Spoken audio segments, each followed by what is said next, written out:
ফুটবলে একটা কথা প্রচলিত আছে, আক্রমণ ভাগ আপনাকে ম্যাচ জেতাবে কিন্তু রক্ষণ ভাগ আপনাকে জেতাবে টুর্নামেন্ট।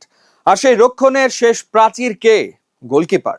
একটা দুর্দান্ত সেভ পুরো ম্যাচের মোমেন্টাম বদলে দিতে পারে। একটা পেনাল্টি সেভ কোটি ভক্তের চোখে এনে দিতে পারে আনন্দের জল। 2026 বিশ্বকাপ দরজায় কড়া নাড়ছে।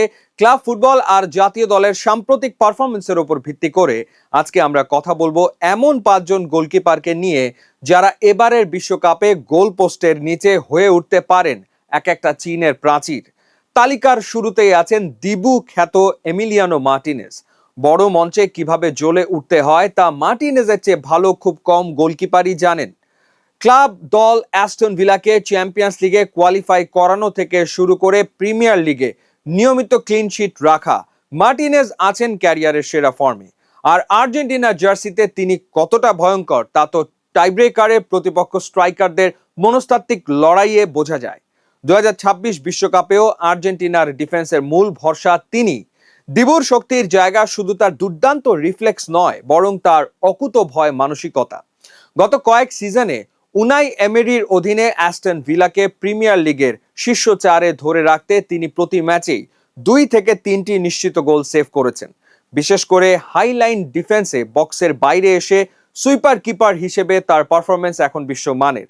আন্তর্জাতিক মঞ্চে আর্জেন্টিনার কোপা আমেরিকা জয় এবং বিশ্বকাপের বাছাই পর্বে তার পেনাল্টি শুট আউটের রেকর্ড প্রতিপক্ষ স্ট্রাইকারদের মনে আগে থেকেই একটা মনস্তাত্ত্বিক চাপ তৈরি করে দেয়, যা 2026 বিশ্বকাপেও আর্জেন্টিনার সবচেয়ে বড় প্লাস পয়েন্ট। হুগো লরিসের অবসরের পর ফ্রান্সের গোলপোস্ট সামলানোর কঠিন দায়িত্বটা এসছে মাইক মাইনিয়ানের কাঁধে, আর তিনি সেটা সামলাচ্ছেন রাজকীয়ভাবে। এসি মিলানের হয়ে সিরি এতে তার রিফ্লেক্স এবং লং বল ডিস্ট্রিবিউশন ছিল চোখে পড়ার মতো। মাইনিয়ানের সবচেয়ে বড় গুণ হলো তার ঠান্ডা মাথার সিদ্ধান্ত এবং 1-on-1 পজিশনে স্ট্রাইকারদের পরাস্ত করার ক্ষমতা। ফ্রান্সের আক্রমণ ভাগের পেছনে মাইনিয়ান এবার ফ্রান্সের আসল এক্স ফ্যাক্টর। উনাই সিমনকে টপকে স্পেনের নাম্বার 1 হওয়াটা সহজ ছিল না, কিন্তু ডেভিড রায়া নিজের পারফরমেন্স দিয়ে সেটা অর্জন করে নিয়েছেন। আর্সেনালের হয়ে প্রিমিয়ার লিগে একের পর এক ক্লিন শিট রেখে তিনি এখন ইউরোপের অন্যতম সেরা। রায়া শুধু একজন শট স্টপার নন, মডার্ন ফুটবলের একজন নিখুঁত সুইপার কিপার। তার পা থেকে বের হওয়া নিখুঁত পাস স্পেনের তিকি তাকা বিল্ড আপ ফুটবলকে আরো এক ধাপ এগিয়ে দেবে এবারের বিশ্বকাপে। পর্তুগালের গোলপোস্টের নিচে যেন এক আধুনিক বাজ পাখি ডিয়েগো কস্তা। ক্লাব ফুটবলে পোর্তোর হয়ে এবং জাতীয় দলের জার্সিতে তার সাম্প্রতিক পারফরম্যান্স এক কথায় অসাধারণ। বিশেষ করে পেনাল্টি সেভ করায় কস্তার জুড়ি মেলা ভার। ইউরো এবং আন্তর্জাতিক মঞ্চে অলরেডি নিজের জাত চিনিয়েছেন 24 বছর বয়সী এই কিপার।